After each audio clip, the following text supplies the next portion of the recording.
Nag-walkout si Senador Raffy Tulfo sa gitna ng pagdinig kaugnay ng isyong kinasasangkutan daw ng mga pulis Bulacan.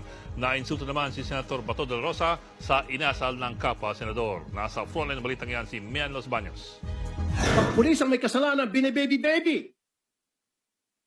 Pero pag ordinaryong maliit na mamamayan natin, agad-agad nakukulong. Pag minalas-malas, sinasalvage pa. O matatagpuan na ng patay. Ito ang sinabi ni Senador Raffy Tulfo sa pagdinig kanina ng Senate Committee on Dangerous Drugs. Kaugnay ito sa isang operasyon sa Bulacan kung saan nakasuot daw ng bonnet, hindi nakauniforme at walang search warrant ang mga pulis noong isang taon. Subukan nyo gawin nyo sa mga bahay ng mga mayaman. Hindi. Baka naratat na kayo. Nagagawa nyo yun sapagkat alam nyo walang kalaban-laban mga yan. Lalo pang nag-init ang ulo ng senador sa hindi magkakatugmang salaysay ng mga ipinatawag na pulis kaugnay ng search warrant.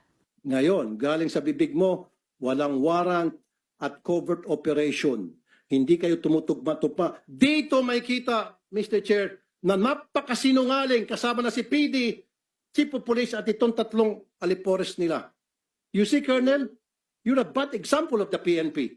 Tinulungan din siya ni Senate Committee on Public Order Chairman Bato de la Rosa sa muling pagkumpirma sa mga pulis kung talaga bang lehitimo ang operasyon o hindi. Klaruhin natin, covered ng warrant yung Yes, subject sir. na hinahanap nila. Yes, sir. Hindi lang nabitbit yung papel. Yes, sir. Oh, Pero tingin ni Tulfo, tila binibibi ng dating PNP chief ang mga sangkot na pulis. Ngayon, sinabi mo walang warrant, pero nung i-baby ka, sabi mo, klaruhin ko lang, Sir Tutulpa, hindi ko binibaby itong Sorry. mga tao na ito, ha?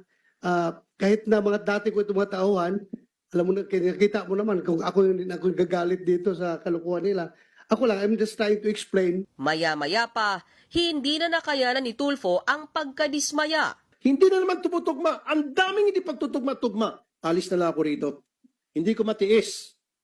Nakikita ko na parang itong mga pulis pinagluloko. I'm sorry, I have to walk out. Hindi ko kaya to. Ipinagpatuloy ni Senador De La Rosa at Senador